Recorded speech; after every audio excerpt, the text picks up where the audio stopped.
tossers have thrown it out the door with their behaviour this week. They should be ashamed of themselves. They should absolutely look at themselves in the mirror and wonder what the have they been doing. They were hissing at us and calling us cheats in the Lord's long room, and they have the gall to talk to us about the spirit of cricket. Absolute bullshit. There's a big appeal that's hit him on the pad. He's out. Lions gone. New South Wales are 9 down. Onto Sydney Road, and it's hit a car. Oh, I think it's hit a car. What a way to bring up your 50. All you want is to leave it all behind. Now there is a simple remedy to stay fit for all eternity. Oh, hello, everybody, and welcome back to the Cricket Unfiltered podcast. It is Monday, 20th of October, as we record this, and we have a huge week of podcasts ahead. But to start off, I'm joined by old friend of the podcast, one of the very original panelists, Gav Joshi. Gav, how are you? Good morning, Menas. So how's your countdown clock and looking for the Ashes? How many days? The funny thing is, actually, I'm trying to stay level-headed. I'm trying not to get too emotional. The 2023 Ashes really tore me apart, destroyed parts of the show, but now I'm just trying to get things together. But I was listening to a Wisden cricket podcast last week, and these pommy journos were driving me mad. Like, they were pointing the finger at the Australians for the way the rivalries got so heated. And I'd just like to direct their attention to Lords in 2023, where the Lords members completely lost their shit. So I'm trying to stay level-headed, Gab, but I don't know. If people keep pushing me to the edge, I could explode. Okay, maybe I got off on the wrong foot there. Maybe we should just go back and discuss about the current cricket. You've got about just over a month to let these emotions build up even more. So come first day in Perth and just release them all. It was a complete Mad Menace episode. So in this episode, we've got lots of news. Big week. So I recorded a lovely chat with Mike Whitney last week. So that'll be released on Thursday. So I thought I'd jump on today and get ahead of the news, because since I last recorded, I think Australia's top 6 for Perth is actually starting to firm now, Gav. I think there's been a few bits of speculation, but I think some bits of news have emerged in the last sort of few days that I think we can pretty much lock down the top 6. So you want to reveal that? Yes, so Cameron Green had some very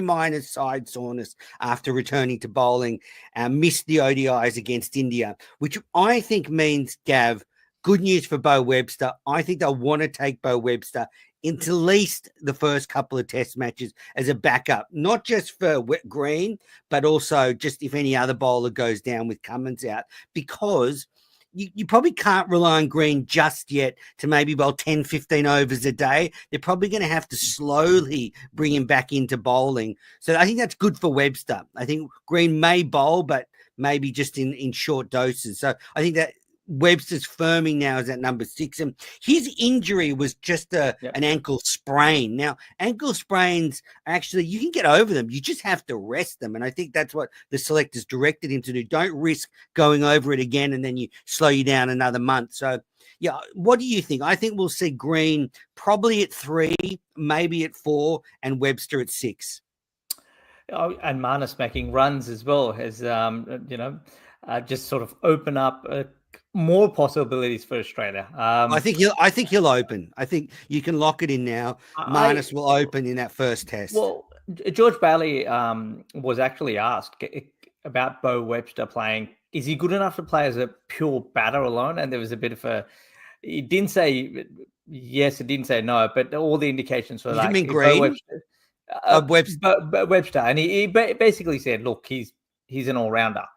So Webster... Cameron Green, I don't think he'll bowl 15 overs in a day ever.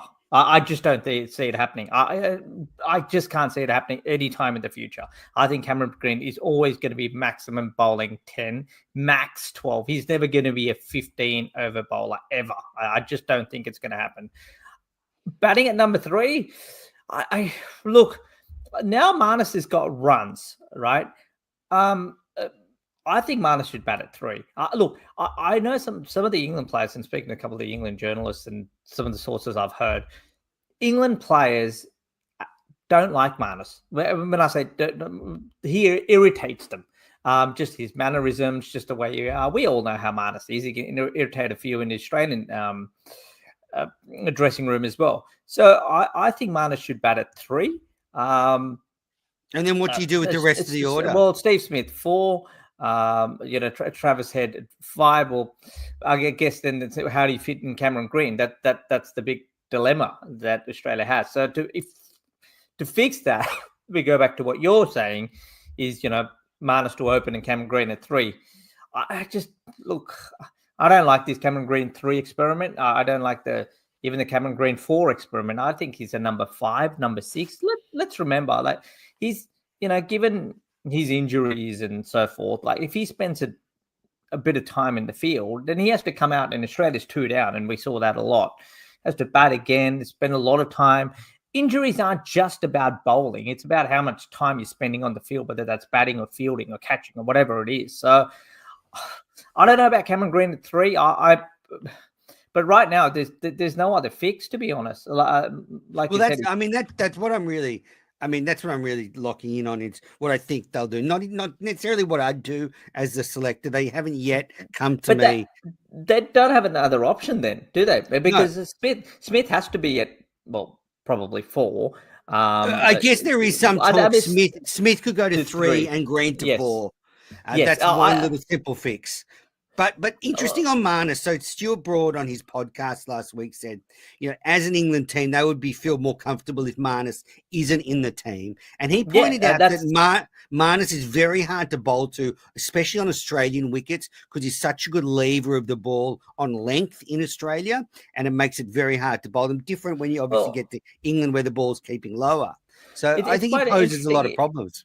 It's quite interesting, isn't it? He's a good lever. That's what they're saying. But Marnus, in the ones who has been making these runs, has played more shots. But to be honest, yes, it's good on Marnus. If you look at the couple of wickets that he's batted on, the Adelaide Oval didn't have a lot of pace and bounce. He's throwing his hands at the ball. He's playing that little dab shot he plays through gully, which David Warner, came out publicly and said that's a very ugly shot, gets him out a lot. And sort of Marnus said, tell me how many times I've got after that, Davey. So, and so I don't know about that. And if you look at traditionally the first 2 wickets, they're going to be pace and bouncy, Perth and Gabba. So you're right. He's a good lever of the ball. So it's going to be interesting to see how Marnus handles it, because he wants to score runs. In that interview with Fox and a couple of other stations, he said, well, it's basically about me scoring runs. I was too obsessed at how I cannot have a perfect technique, and that's what I was thinking about. Now I've gone out and goes, throw away my technique, just get runs.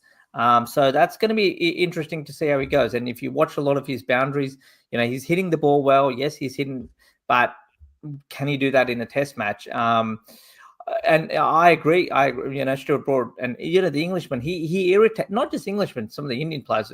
He's irritating because he leaves, and it's frustrating as well. So I think, where do you start off with him? If he's opening the batting, if he takes that pressure off at the start, and Khawaja is a good lever of the ball too.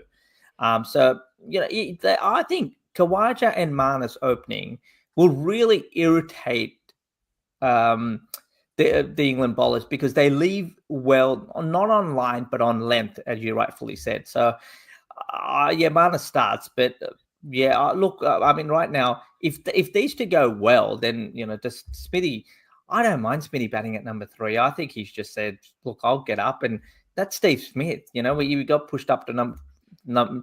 If he's ready for the Ashes, he'll bat at 3. I think he should bat at 3. Look, I agree. I think Smith should bat at 3. So news has broken. Smith has returned from his New York break. He's been back in the nets at Cricket Central. He's playing the next 2 Shield games. And George Bailey has confirmed he's going to be captain for the Ashes while Cummins is sitting on the sideline. I've got a bit of a view of this, Gav. Cummins is going to follow the team around in the dressing room. If I was Smith and if I was McDonald, I'd be saying, Pat, we don't need you hanging around the dressing room. If you're not playing, go back home, spend some time with your family, rehab, get better. Now, Cummins in these articles was saying, oh, he'll be getting worked on and, it's great being around the high performance team. You're telling me in Sydney, one of the biggest city in Australia, Pat can't get people to look after his injuries? That's bullshit. I just don't think might be the other thing, Menace. He might want to be on the road with the family. If he goes to Perth, I'm sure some of these players talks about needing time at home. Yeah, well, he's had plenty of time at home. He wasn't even picking up his kids when I say that. Michael Vaughan made a point, a bit like McGrath in 2005. It'll boost the English to see Cummins there, but not playing.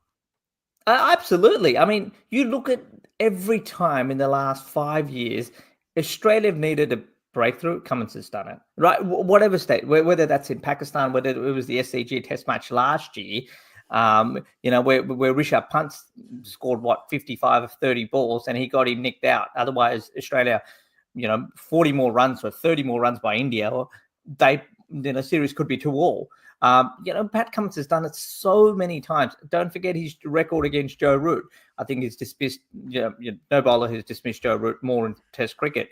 So yes, psychologically, it's a big thing. And Mitchell Starc doesn't have many off days as what he used to. But if there is something wrong, they'll go after Starc. If he's not as accurate, then, but Boland, yes, Boland's exceptional, but he's not Pat Cummins. So 100%. And let's not forget some of the crucial runs that Pat Cummins scores at number 8. And look, I think it's going to be some of the low scoring series, if I can call it that, maybe that 250, 300. And if it is like that, because Australian pitchers in the last couple of years, the Kookaburra ball, which is also doing a lot more since they put 2 lacquers on it, also means a Pat Cummins 25, Pat Cummins 30. And you look at in the past, which is that, partnership of 60 with a Carey or maybe a Smith or anybody up there, or with a Marnus, that's changed the game. And a number of times Pat Cummins has done that with the bat. It might just show up as an 18 or a 25, but on the other side, the other batter has scored 30 as well. So I think in context of all that, it also weakens Australia's batting. You got Lyon at 9 and maybe Boland 10, Hazelwood. That it just leaves them that 10-50 runs short, I feel. And those 10-15 runs by one batter equates to 30-35 runs partnership, which in a 250-300 game is massive. Yeah, no, it's a really good call. And that's why I think they'll be looking at someone like a Michael Neser in the series, because he can bat 8. He's got 5 first-class hundreds. So he could provide that little replacement there for Cummins.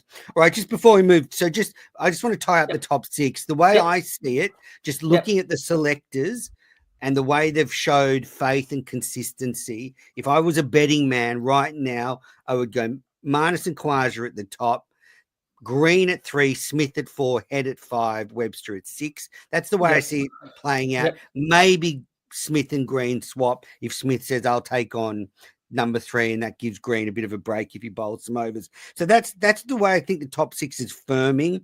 But I also think since the last show, there's been more options. Weatherald made a good 90 in the 3rd innings for Tasmania in the last Shield game. That's his 3rd half century. Yep. Wasn't he dropped about 3 times in that? Weatherald? Yeah. Was it the 90 or was it the innings prior to that? I know that in the first Shield game, Khawaja dropped him, and that could be ironic because Weatherald could replace Khawaja. And then but he was dropped 3 times. Might not have been that 90, but that might have been the innings prior. Yeah. So a lot of these things, if the selectors are watching, they should be recording those things. Yeah, but 350s for Weatherald. That's good consistency. Constas 50, tough 50 against Boland in the 2nd innings the 4th innings actually of the game, chasing against Victoria. New South Wales lost, but that was a good 50 from Constas. Beautiful reverse slap off Boland for 6 again. But I think, just let me finish. I think Constas and Weatherald will probably not start the Ashes, but if Khawaja doesn't start in good form or Marnus and Khawaja doesn't gel at the top, you could see one of those coming in to be a bit more aggressive. Yeah, and one important factor, and matchups are so important even in Test cricket now, is how well Jofra Archer bowls to left-handers.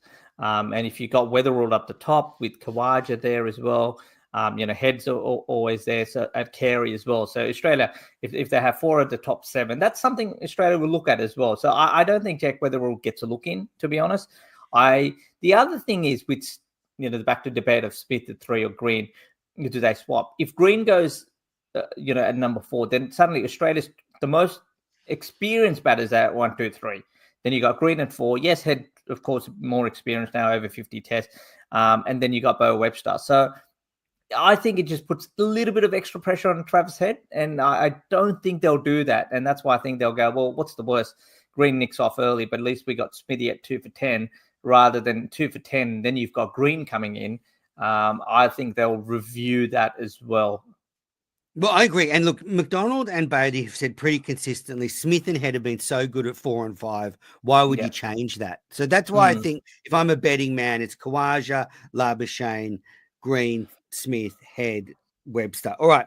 On that, I was listening to SEN radio last night, and Tom Moody and Brad Hogg were on there, and they were rabbiting on. And the one thing is, when you go out west, you also go back like 10 years. But they were just rabbiting on about the selectors and the top order and how the Australia hasn't really gelled the top order ahead of this Ashes. And good points. I've kind of stopped harping on about it a bit too much because there's only so many times you can say the same thing on the podcast.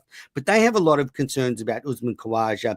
It's very clear that 200 in Sri Lanka was a bit of an outlier in different conditions. So there are real question marks. How will he go against Archer, Wood and co on these faster Australian wickets? So there is, I think, some onus on Khawaja to start the series well. With now, if Constas and Weatherall can keep scoring runs, then I actually think the selectors will pull the trigger if he fails early. I don't think they will. I unless Australia's down 3-0, 2-0 after the first 2, like they did last year.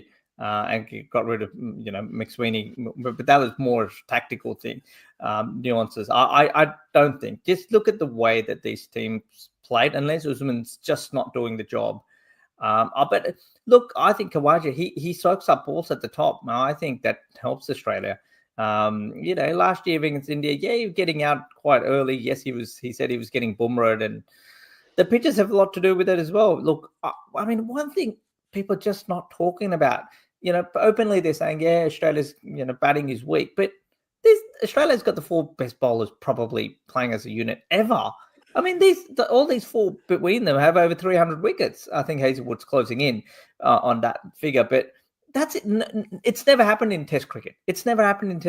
So even if this Australian team scores, given that pitches might be a little bit spicy, gets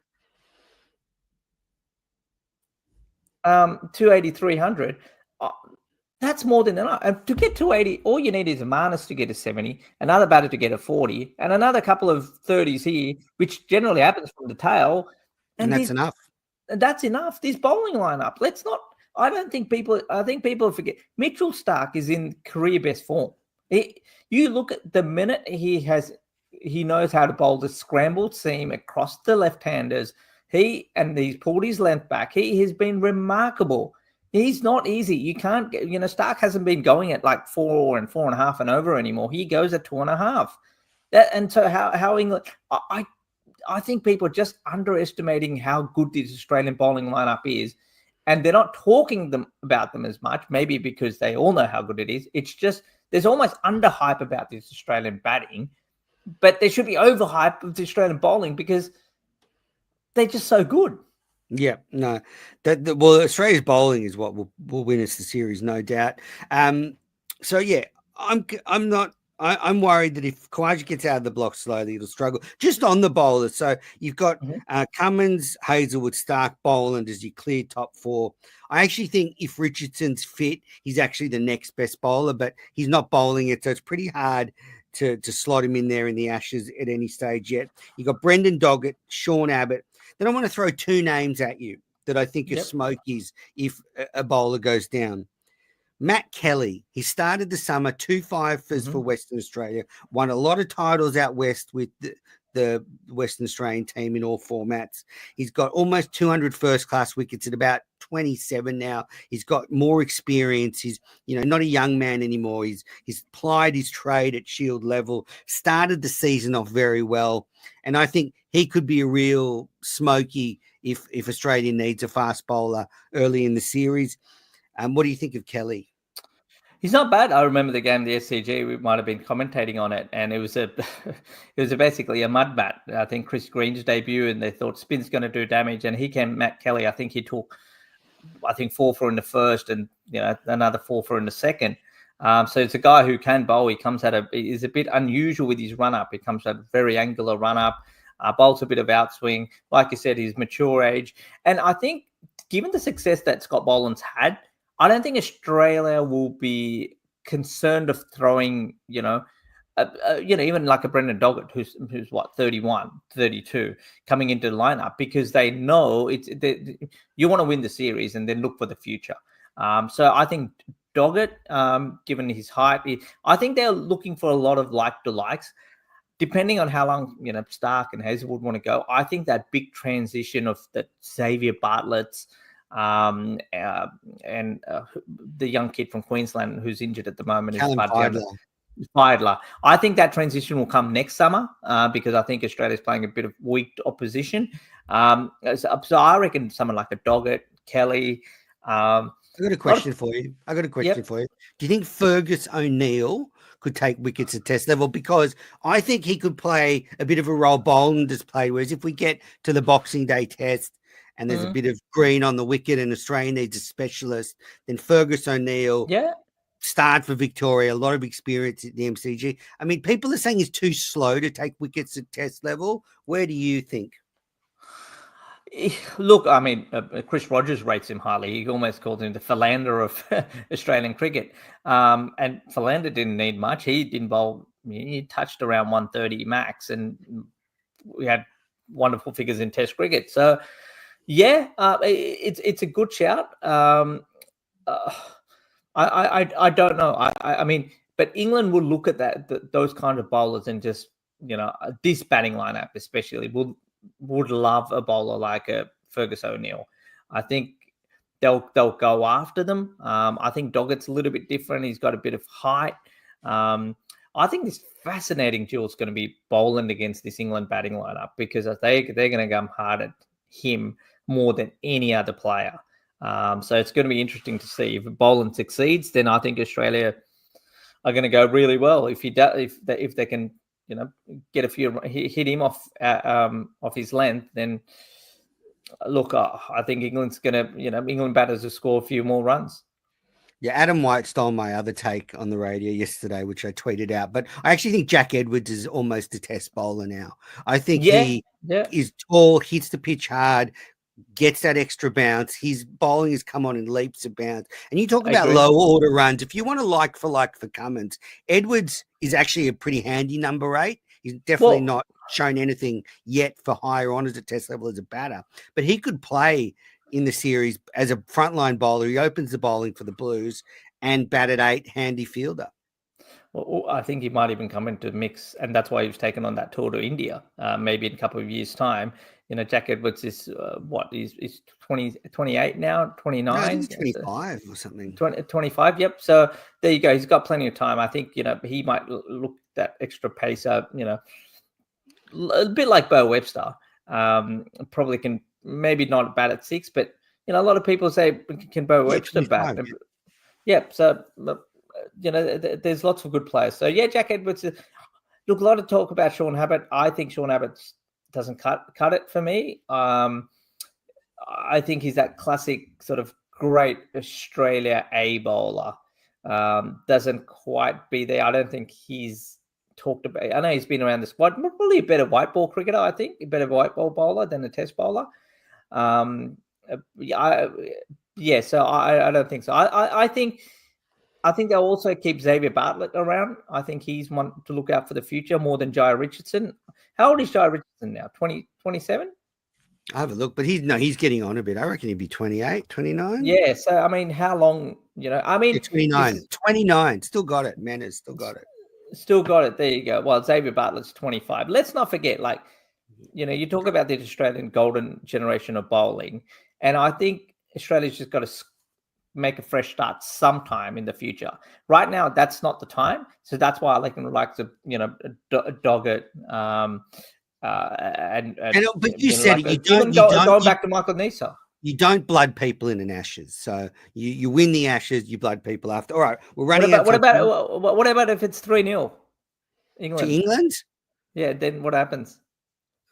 I don't care then. I'll throw the toys out of the cot. We'll stop watching. All right, we're going to take a quick break. Then we'll be back with some more cricket news and a couple of listener mails. All right, you are listening to the Cricket Unfiltered podcast. I am Manners. I'm with Gav Joshi. We've been going through the Australian side. Now, a couple of bits of cricket news. Firstly, Australia have qualified for the Women's World Cup semi-finals with a 10-wicket win over Bangladesh. Bangladesh were restricted to 9 for 198, and then Australia got it none for 202. Elisa Helios, second 100 of the tournament, 113 not out off 77 balls, 100 coming off just 73 balls, and Phoebe Litchfield, 84 not out. Australia getting there in under 25 overs, so an absolute thrashing. They were the first team to qualify for the semis. Overnight, England have qualified for the semis. India were looked on path to chase down England's first innings total. India needed 62 off 60 with 6 wickets in hand. They crumbled. England get the win. They're now through to the semis, and England and Australia will play off for first place on the table, and also means probably better for England than Australia, but England will probably miss Australia now in the semi-finals, and this result has opened the door for every team to be able to qualify for the semi-finals. India need to win their last 2 games, one of which is against New Zealand. So it's going to be really exciting, the end of the round robin period of this Women's World Cup. India, Gav, 3 close losses now in a row, going back to that Australian game. Then losing to South Africa, and now England. Their backs are against the wall, and it just seemed to me like the pressure of a home World Cup has just been telling in these tight situations. So real lot of pressure on them for these last 2 games. Yeah, absolutely, because that team's also a couple of older players. Someone like a Harmanpreet Kaur. They're looking.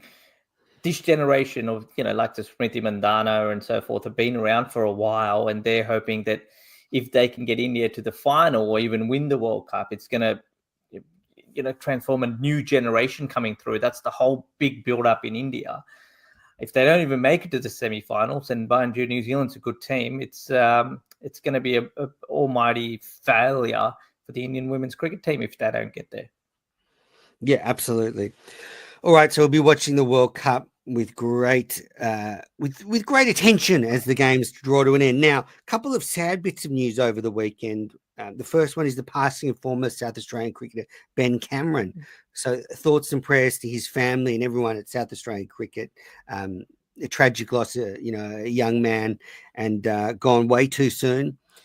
And also, a very extensive report in the Sydney Morning Herald about Nick Maddison's cancer battle, which really floored me. You and I both covered Nick in a lot of Shield cricket and domestic cricket, and I had no idea he was sick. He had sort of disappeared from sight for a while.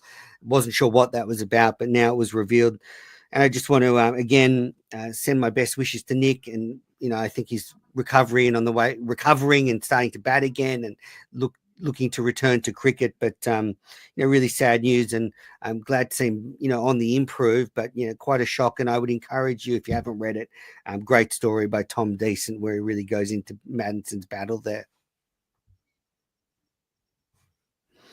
All right, now let's get on. Sorry, Gav, are you going to say something? No. Yeah, I mean, like I said, the up part of all that is probably Nick Maddison's at home in this, at Victoria, coming back to New South Wales, family from the South Coast. I know Adam, in that article, it says Adam Zampa, who's, he's basically coming from the same part of the world on the South Coast around that Shell Harbour, Nowra area, so helping him in a lot. So, good luck to Nick. Yeah, absolutely. All right. And we've got a couple of bits of listener mail, but just before that, I want to briefly cover the one-day international from yesterday. That was a terrible one-day international. There was a rain around in Perth. It was an absolutely shithouse game of cricket, and through no fault of anybody's. India batted first, 9 for 136 in 26 overs. They went off 4 times in the Indian innings. It was terrible cricket. I know Australia bowled very well and took some early wickets, but you can't get going when you're a batting side. If you're coming on and going off, it's impossible, and it's impossible to even bounce back because you need a partnership, you need rhythm. So I just thought a terrible game of cricket. Which is why when there's been so many interruptions, you don't know what the batting side has to do. How does this score actually reduce? That's what I don't understand. Normally in the old days, the score would actually go increase because you'd go, well, okay, well, I don't want to lose. It was based on losing wickets. Now, if you had wickets in hand, now, yes, India had lost, 4 or 3 quick wickets. I don't understand how they lose runs. Because what happened was India batted first. They finished 9 for 136. And actually, the last interruption, they came out and they had about maybe 7 or 8 overs to go. Yep. And India decided we'll have a slog. It's like the end of a T20 game. But then they got penalised for losing wicket slogging. So they actually ended up, the target for Australia was 131 instead of 137 with runs on the board. So is it, and this Duckworth Lewis is all a mystery still. It's been around for 30 odd years now. So if, instead of getting for 9 for 131, are you saying if India just worked the ball around at 4 runs and over and got to 4 for 110, their total will actually still be 130? Well, I think that's a bit of an extreme example. But if they did finish, say, instead of 9 for 136, 5 or 6 for 136, I don't think that'd have been docked runs. And you're right, they would have been added runs. But just a terrible game of cricket.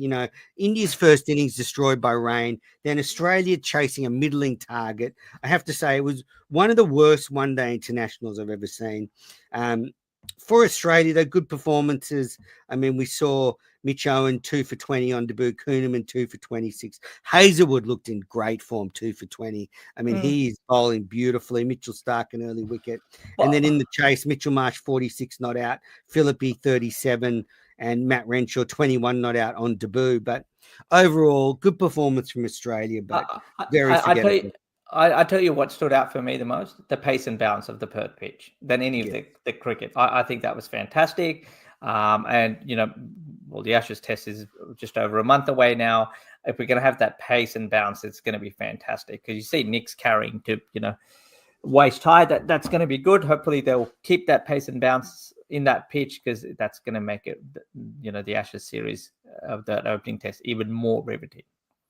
Yeah, absolutely. I agree. Sharma was out for 8. Virat Kohli a duck. The poor Perth crowd very disappointed to see both of those two trudge off in their last tour of Australia. But as I said, overall, a very forgettable game. And India didn't look in great shape. They look like a team that had just landed. Well, all of a sudden, they've got this fast, bouncy wicket that's very different to the conditions they're used to. And it's just like, and this one-day format. I mean, when I say there's nothing to play for, the next World Cup's not for 2 years. Yeah, and you've got, like, you look at someone like a Kohli and Rohit Sharma, they're here, and like a KL Rahul, they're here in Australia for a week. Basically, they landed a couple of days ago. They'll go home after the Sydney match on Sunday. It's so hard. I know it's modern-day cricket, but there's just nothing to play for. Maybe there is for Rohit Sharma and Virat Kohli. Their one-day careers are probably on the line.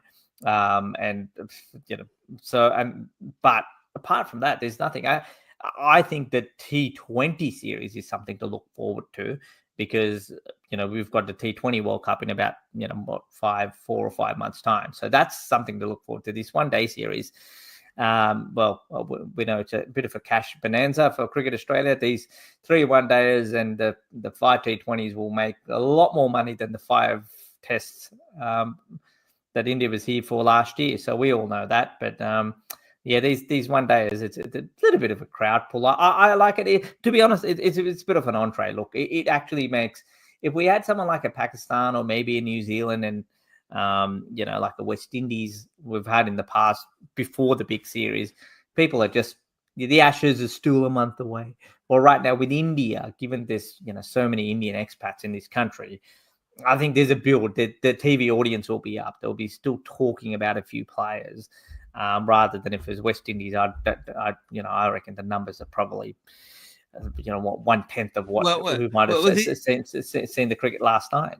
Well, I actually think you write a lot about that stuff, and I do like 50 over cricket. This game was just bad because of the rain. I just think when you game affected like that, where it just didn't feel like a game of cricket to me. But I will say, I do think you can even hear in the coverage, most of the audience watching this is Indian supporters. I think even on KO, if you were to lock in the numbers, there'd be Aussie cricket fans watching. But I mean, this is an Indian-focused series for sure. Well, I mean, the SCG sold out. I think Adelaide Oval's nearly close to sold out. So, and look, it's if you can get India coming out here, Indian supporters, I know. I come from an Indian background. They prefer to watch a T20 or a one day out than a test match any day, because you pay $70-80 to go to the SCG Manners, and up goes the toss in Australia bat. Indian public always come to watch India bat. It's in the genes. We want to watch India bat, even if they get rolled for 110, even if Kohli plays one cover drive and nicks off. I'll still watch that rather than Bumrah getting a firefight. That's still the attitude. So, playing one-day cricket, at least we get to watch India bat. Even if Australia scores 700, at least we get to watch India bat. When I went to the SCG and I saw one Rohit Sharma 6. That's all the Indian players want, Indian crowd and the Indian fans want to tell their grandkids and kids and so forth. So, love it. Yeah, I think it's good. I think it's Australia. To be honest, they've done that pretty well. Yep. So Australia 1-0 up. Game in Adelaide on Thursday and Sydney on Saturday. So we'll be watching them. All right. Couple of listener emails to wrap up this episode. Ben has written in, "Hi, Manners. I have some questions for your eternal wisdom." Thank you, Ben. Of late, concern has been expressed about the Australian cricket side's aging fast bowling attack. However, little focus has been on Nathan Lyon. He's now nearly 38 years old and his powers seem to be declining. He got 9 wickets in 5 tests against India last year at 37. He was ineffective in the World Test Championship final, and his Sheffield Shield form since the 2023-4 season hasn't been particularly good. At the time of writing, in that period, he's got 20 wickets at 34 during that time. I'm concerned about the Poms are going to take him on in the Ashes. I'm also concerned that he wants to play on indefinitely, when I really think we need to be looking to blood another spinner. Do you share my concerns? And if so, how and when should the selectors look to phase out Lyon of the Australian bowling attack? Or I'll go first because I've had some time to think about this, Gav, and then you can come in after me. But look, I think I have no concerns about Lyon's skills. I do think England will take him on in the Ashes and they might win, and that could certainly put a bit of a spanner in the works for Australia. But there's no way Australia is not going to keep Lyon around, because if Australia wants to win in India in 2027, Lyon will be a key to that success. So until that tour and the Ashes that year, Lyon ain't going anywhere. But I do think in the last 2 years, we have had a genuine alternative emerge. Matt Kuhnemann is clearly an international level bowler, and he's the next in line should Lyon be hit out of the attack or injured or drop. So I actually think Australia's in a better position than it's ever been. I think Kuhnemann's a genuine wicket taker at international level, so we do have a backup. Whereas before that, I think there was a big gap between, say, Lyon and Murphy, whereas now I think the gap's closing between Lyon and Kuhnemann. How do you see it? I agree. I think Matt Kuhnemann is, if Australia decide to play a spinner and Nathan Lyon's out for, could have an injury, I think the first person that plays for Nathan Lyon is actually Matt Kuhnemann. I totally agree with you. The other thing, I think it was Ben who wrote to you, let's not forget the nature of the pitches as well. Yes, only 9 wickets for Nathan Lyon. And let's not also, last time England were out here in Hobart, he didn't even bowl the ball. The Australian pitches have totally changed. Let's not forget that. Yes, I agree in Sheffield Shield, but, there's some really benign kind of pitches, even in Sheffield Shield for Nathan Lyon. We haven't had the big turning wickets anywhere around the country, to be honest. And I don't think Nathan Lyon, from my memory, has played a first-class game at the Gabba for a while. And when he has in Western Australia, like he did earlier, like he's hardly bowled because, by the time he comes on to bowl, the opposition's 6 or 7 down. So let's take that into consideration. Are his powers sort of waning up? Maybe. I think it happens to everyone. Whether he goes to India another 18 months, I don't know. I mean, I heard someone, close to the team saying Lionel's going to retire unless he's going to be pushed. Otherwise, he just wants to be around. How long is he going to be around? Sometimes it's just all about camaraderie. We know how close these four are. If Starkey decides to pull stumps, if Hazelwood goes, these are really good mates with Nathan Lyon. Does he want to hang around?